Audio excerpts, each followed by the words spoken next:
18 meses de pandemia, señores. Esto ha provocado, el mundo está patas arriba. Todo ha cambiado, y entre ellos los viajes. Han cambiado los viajes, han cambiado los mecanismos de documentación, incluso de sacar pasaportes y todo esto, y también el tema de los visados. En el consulado de los Estados Unidos en República Dominicana, que ha tenido mucho tiempo cerrado por las razones de la pandemia, se han abierto oportunidades, ventanillas para trabajar, por así decirlo, pero hay muchas cosas que siguen limitadas.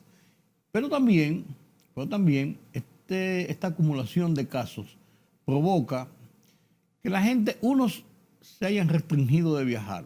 Tampoco hay muchos sitios donde viajar, señores. Todo el mundo con todo este papeleo ahora de las vacunas y de las pruebas y las restricciones, bien, las cuarentenas, bien. Pero a la gente le gusta tener su documentación, a veces tiene que hacer un viaje rápido por múltiples razones, no necesariamente por paseo o turismo.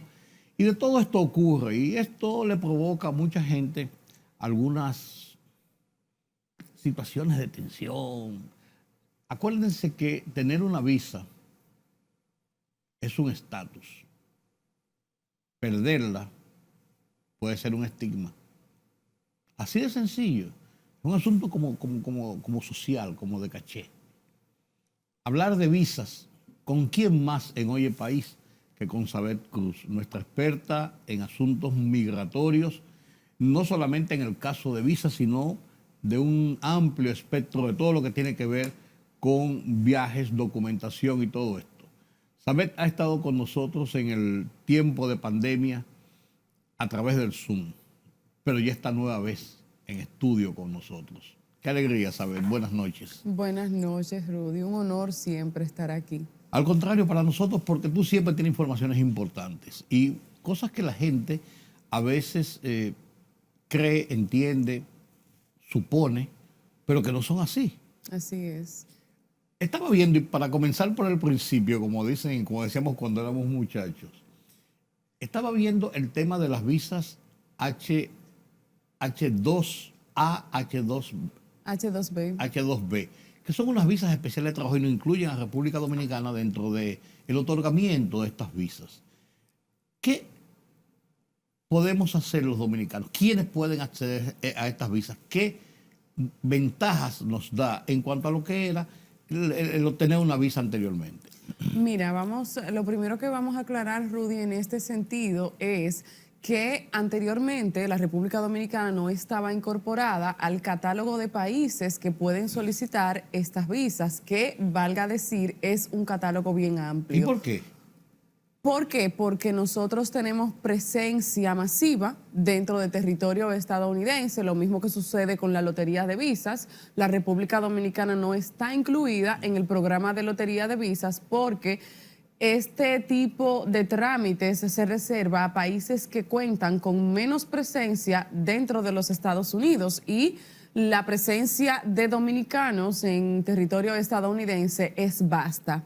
Entonces, por eso ocurre y ha ocurrido que bajo categorías de visados específicos como este que tú acabas de señalar, no estemos incluidos. Entonces ahora sí estamos incorporados en este tipo de programas especiales, pero es bueno aclarar, Rudy, que no es tan fácil como se pinta.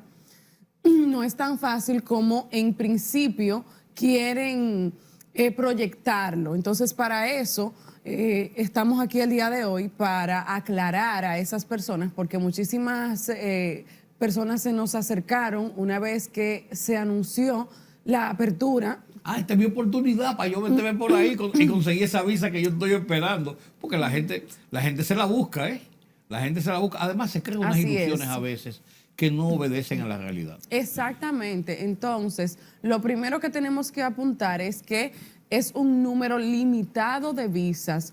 Por año, el Departamento de Estado de los Estados Unidos reserva 66,000 visas disponibles bajo esta categoría. Para todo el mundo. Para todo el extenso catálogo de países al respecto. Esto ocasiona que ya a enero, febrero, se hayan agotado toda la disponibilidad de ese año y solamente usted pueda aplicar para el año siguiente. Okay.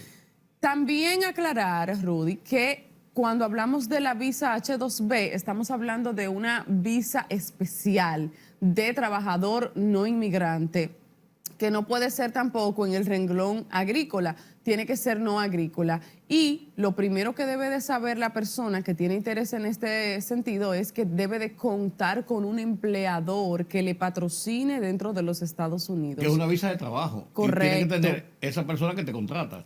¿Qué requisitos exige el Servicio de Ciudadanía e Inmigración de los Estados Unidos? Una certificación laboral que se tramita ante el Departamento de Trabajo de los Estados Unidos. Eso tiene que hacerlo la empresa misma.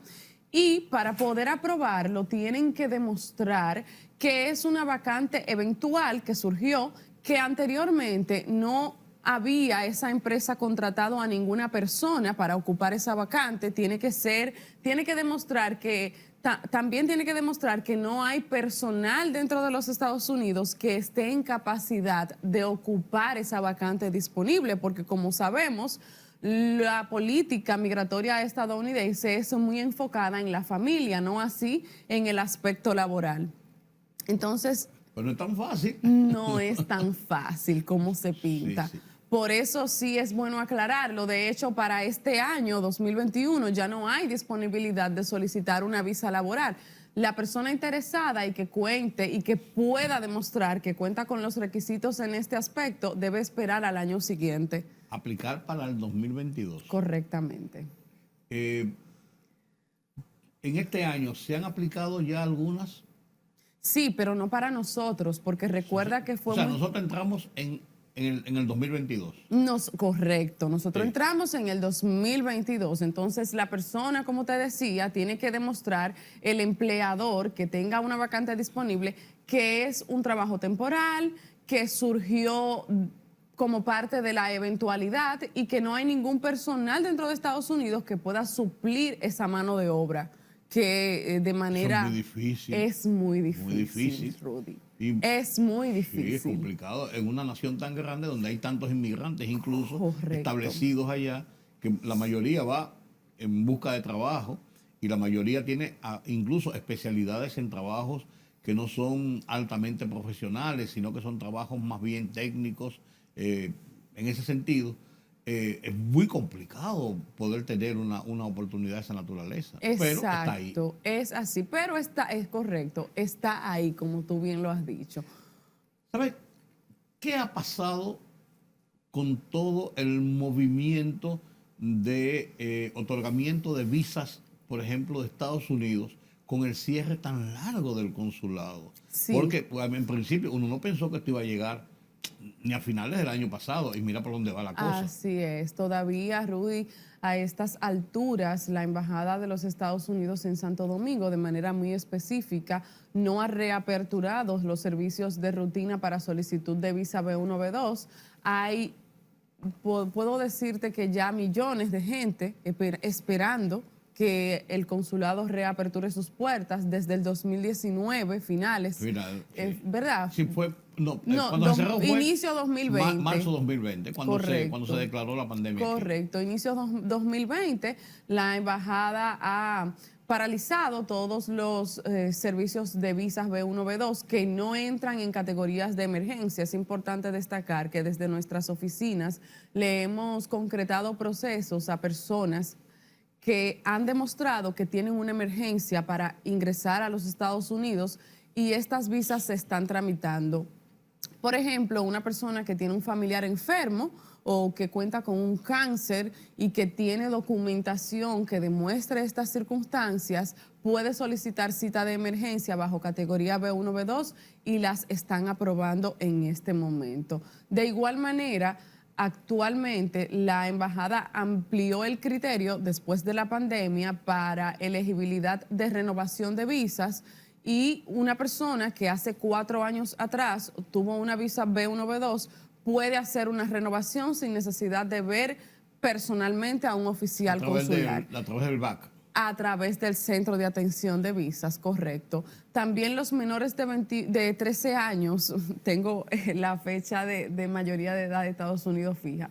Los menores de 13 años de edad, que cualquiera de los dos padres cuente con una visa B1, B2 de 10 años y que ninguno de los padres sea residente o ciudadano de los Estados Unidos, pueden igualmente solicitarle una visa B1, B2 sin necesidad de ir a una entrevista. A través del BAC también. A través del BAC también. También las personas mayores de 80 años. Se les está haciendo el proceso sin necesidad de acudir a una entrevista con un oficial consular a través de la oficina de mailboxes que se seleccione en este sentido. Es importante aclarar, Rudy, que después, como fruto de la pandemia misma, la mayoría de oficinas de mailboxes ahora para retirar los pasaportes están cobrando una tasa adicional de $7. Sí. Entonces es importante. Sí, eso salió hace como 10 o 12 días, la información. Sí, salió hace casi un mes ya. Sí. Hay una cosa, los jóvenes que tenían edad entre 18 y 25 años y tenían visa para renovar, tenían que ir a una cita porque el cónsul quería verlo. Sí. A ver si es verdad que ese muchachito creció tanto y si es el mismo. Pero ahora con esta restricción lo pueden hacer a través del BAC. Lo pueden hacer a través del BAC. Yo me suponía eso y esa restricción para evitar, quedó eliminada a partir de la pandemia y los servicios limitados como está trabajando la embajada. Igual se han tramitado, Rudy, visas de trabajo y visas de estudiantes. Sí, visas de estudiantes. En este momento ellos están trabajando con esos servicios.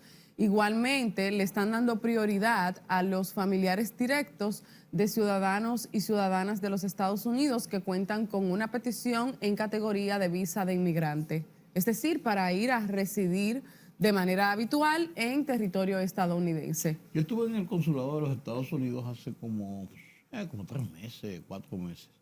Estaba en la renovación de mi visa regular. Y cuando llegué al consulado de los Estados Unidos y estaba dentro, de todas las casillas que tiene, debe estar trabajando como un 20 o un 30%. O sea, hay personal, pero mucho más limitado. Donde vi más personal y más personas fue en el área de residencias. O sea, para ya inmigrantes definitivos a los Estados Unidos. Así es, Rudy. Y aunado a eso, también es importante destacar que las oficinas del Servicio de Ciudadanía e Inmigración de los Estados Unidos, a raíz de la pandemia, también han estado trabajando de forma limitada y esto ha provocado un retraso significativo. ¿En cuanto a qué nivel están las citas para en esta época ya?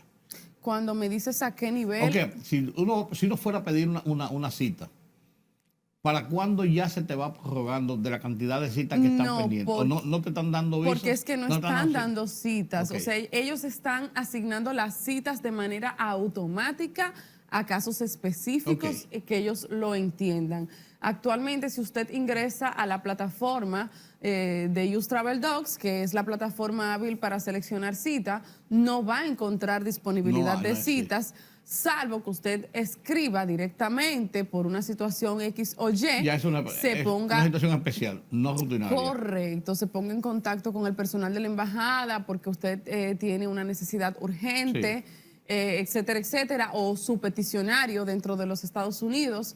Y ahí un personal correspondiente va a evaluar esa solicitud con la documentación de soporte. Siempre aclaro y hago hincapié, porque nosotros los dominicanos somos muy creativos. Entonces, totalmente. Estando todo tranquilo y legal, fácil, somos creativos. Dime tú si se la ponen en China. Entonces, de momento podemos decir, ay, mira, se me murió la tía Carmelita dentro de Estados Unidos, pero si usted no tiene una evidencia de que su tía Carmelita murió en territorio estadounidense, a usted no le van a conceder una cita y le van a pedir pruebas al respecto y puede entonces esto, en vez de favorecerle, perjudicarle. Claro, porque para un futuro decir, esta persona es engañosa. Exacto. ¿Sabe? Este retraso de renovaciones de visa y de petición de visas nuevas, ¿cómo coloca República Dominicana, que era uno de los países que tenía mayor amplitud y mayor cuota, si existe una cuota, unas cuotas para otorgar visas anualmente. ¿Esto está pasando así en todo el mundo o hay otros países que han ido abriendo de acuerdo a la situación de la pandemia en esos lugares? Sí, hay otros países que ya han ido aperturando sus fronteras para solicitantes de visas de rutina normal, como es el caso de España, Canadá, que fue muy reciente. Canadá permaneció muchísimo tiempo completamente cerrada para solicitud de visas de turismo por primera vez e inclusive para renovaciones. Y tenemos el caso también de Francia. Italia todavía tiene algunas restricciones de entrada y la mayoría de países de Europa ya han ido aperturando los servicios de manera limitada en algunas ocasiones, han abierto, luego han vuelto a cerrar porque los números de pandemia vuelven a dispararse y los contagios de COVID, etcétera, etcétera. Y más o menos así ha ido fluctuando la situación con respecto a los solicitantes. Pero la mayoría de consulados y embajadas ya sí han reaperturado de algún modo. La de los Estados Unidos en Santo Domingo es la que mayor tiempo ha durado cerrada para servicios de rutina y valga decir que esto también ha afectado a los Estados Unidos a nivel económico, Rudy, porque tú sabes, claro, sí, Estados Unidos recibe muchas solicitudes, es el país que más recibe solicitudes de visados en calidad de turismo y esto notablemente ha afectado también la economía en un aspecto determinante. Incluso la embajada... Son tantas las personas que se han aprestado a esperar y han hecho los pagos correspondientes del impuesto consular para una cita en calidad de visa de turismo que la embajada se vio en la obligación y la necesidad de hacer un anuncio específico cuando tú vas a programar una cita y te dice, mire, les recomendamos que en este momento no programe una cita salvo que usted cuente con una situación de emergencia en este momento. Eso fue lo que se malinterpretó diciendo que la embajada de los Estados Unidos ya no estaba dando visas a nadie. La gente siempre especula tanto. Se armó un alboroto con esto. Sí, se ha armado un alboroto con esas informaciones, como tú bien has dicho. Inclusive, luego de esa información, personas que pueden hacer renovaciones de visas o que pueden solicitar visas a los menores, como te había dicho anteriormente, se limitaron y dijeron, no, pero que ellos mismos están diciendo que recomiendan no solicitar, pero es para las personas que van por primera vez a solicitar una visa y que tienen la necesidad, sí o sí, de ser evaluados por un oficial consular. Incluso informaciones periodísticas dijeron en ese momento que también se hacía una advertencia de que si una persona solicitaba dentro de esta situación, podía tener, además de que se le negara, podían tener problemas para el futuro. Y se armó unas cosas rarísimas. Sí, porque la decía, gente malinterpretó, no tiene sentido. Correctamente, Rudy, malinterpretó el llamado que hizo la embajada a que las personas que no tienen situación de emergencia no hagan el pago del impuesto en este momento, porque déjame decirte, tiene que ser también algo desesperante la cantidad masiva de personas que en el sistema ya han hecho los pagos y se le va a armar un caos a la embajada y eso es lo que ellos están tratando de evitar precisamente. No, la verdad es que si todo el mundo que está con ese retraso acude, va a ser una cuestión masiva, que no van a dar abasto. Exactamente.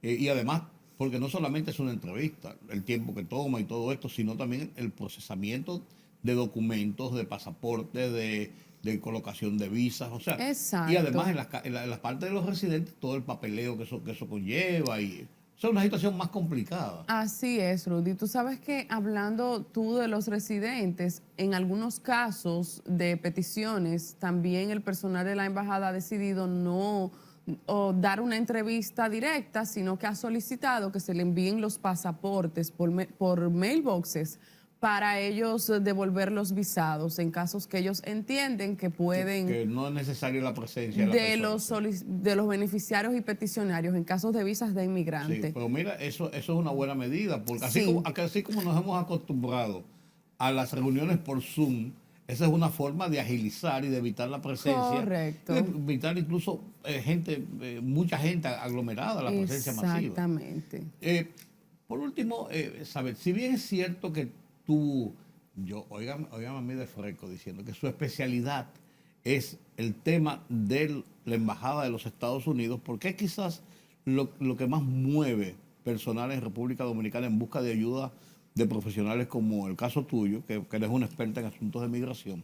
¿Qué ha estado pasando con el caso de Europa? Porque el caso de Europa es mucho más complejo. Cierra Italia, por ejemplo, porque tú tienes una visa española donde está abierta y tú puedes cruzar a Italia porque hay apertura de frontera por todo. Entonces, ¿cómo esto se ha convertido quizás en un problema para unos y en un beneficio para otros? No, realmente, Rudy, es así como tú has apuntado. Hay personas que han tenido la necesidad de visitar uno de los países de Europa y han hecho la solicitud al que está abierto y han cruzado, porque como dices, hay un acuerdo de visado Schengen. Que no hay fronteras. Que no hay fronteras entre estos países de Europa. Es decir, que si a mí me dotaron de una visa Schengen para entrar, por ejemplo, a Francia, yo puedo desde Francia viajar a España, aunque... A Italia, España, la República Checa, por Alemania, citar un ejemplo, sí. Así es, Rudy. Y eso no ha generado algunos problemas, digo, pensaba yo, no ha generado... ¿Problemas en qué sentido? En el sentido de que se le complica conseguir más el visado o Sí. la restricción a dónde usted va tiene que ser necesariamente aquí, no puede hacer esto, o sea, Sí, ¿qué ha porque pasado con sí, eso? claro que sí, que ha sido mucho más complicado, porque hay que destacar que cuando usted solicita una visa Schengen, por ejemplo, para entrar a Italia y su intención luego es viajar a España, el formulario que se completa le pregunta que cuál es el puerto de entrada principal. Entonces Sí. usted debe de colocar que es Italia, pero cuando le doten del visado, usted no puede irse para Francia si usted dijo que iba a entrar por Italia y si Italia fue que le dotó a usted del visado Schengen. Usted tiene que entrar por Italia y claro que a veces es más complicado, incurren costos adicionales que no estaban contemplados. O un mal momento. O un mal momento. Realmente la situación de la pandemia a nivel de viajes y fronteras ha sido muy crítica, muy difícil. Esperemos ya que veamos la luz al final del túnel. Sí, siempre que voy a un medio de comunicación les indico a las personas que están desesperadas esperando una cita en calidad de visas de inmigrante que podemos experimentar hasta 2 años de retraso, no porque lo diga yo, sino porque ¿La realidad? es la realidad, lamentablemente, Sí. Rudy. Entonces yo invito siempre a las personas a no desesperarse, pero al mismo tiempo a ser ágiles y diligentes en el seguimiento de sus casos, porque te cuento que cuando le damos seguimiento a un proceso determinado, hemos logrado que nos agilicen la designación de citas para los solicitantes de la visa como beneficiarios de una petición. Ahí está el consejo, que era lo que yo le iba a pedir. ¿Cuál es tu consejo final? Ese es el consejo. Denle seguimiento a su estatus, a su situación, a su papeleo, hacia dónde van las cosas. Porque la gente comienza y se desespera. Que yo tengo que esperar 5 años. Yo no le voy a decir como Gardel, que 20 años no es nada. 5 años parece mucho. Pero eso no depende de usted ni de una decisión antojadiza, es un proceso. Exactamente. Y los procesos hay que cumplirlos. Y estos procesos ahora se han complicado con el tema de la pandemia. Lamentablemente, lastimosamente. Son 20 meses ya. Eso ha hecho que las personas se desesperen. En días pasados me escribió un cliente y tuve que ser un poquito enérgica con él porque entienden que está en las manos de nosotros. Y, por ejemplo, el Servicio de Ciudadanía e Inmigración de Estados Unidos no ha parado de trabajar casos de peticiones, ni tampoco el Centro Nacional de Visas, pero una vez que usted completa su proceso, que su caso llega al Centro Nacional de Visas y que el siguiente paso es que la embajada que corresponda le asigne una cita, entonces ahí hay un tranque, hay un stop. Espérate, vamos a esperar que esa embajada, ese consulado, te designe una cita en la categoría de petición que tú tienes, pero no es verdad que si hicimos una petición en este año, le van a dar prioridad por encima a personas que estaban desde antes del 2019. Claro, que están en turno. Gracias. Es un turno. Sí, eso entra por un turno. La gente se cree que Exactamente. yo me llamo fulanito de tal y ponme adelante. Así No, es. eso es un turno y tiene que esperar. Así que tomen el consejo y no se me desesperen, ¿verdad que sí, Isabel? Así mismo. Gracias como Rubén. siempre por estos consejos, por estas informaciones que nos ponen en el camino de la realidad de lo que está ocurriendo y como dice Isabel, no es un asunto antojadizo, no es un asunto que se puede resolver porque las cosas por ejemplo, en este tipo consular no se resuelven de manera por cara linda, ni por apellido, ni por gracia, sino por lo que van siendo los turnos y lo que van siendo las necesidades y las prioridades que se entiendan, como el caso que tú citabas de los casos de emergencia. Exacto, así mismo, Rubén. Gracias, que pase buenas noches. Gracias por estar con nosotros. Siempre un honor estar aquí. Y ustedes por acompañarme en este conversatorio con Sabet Cruz, experta en asuntos de migración, que ella es de aquí. Lo que pasa es que a veces se nos pierde. Pues ya la rescatamos de nuevo. Ya estamos en estudio. ¿Cómo no? Permítame la pausa.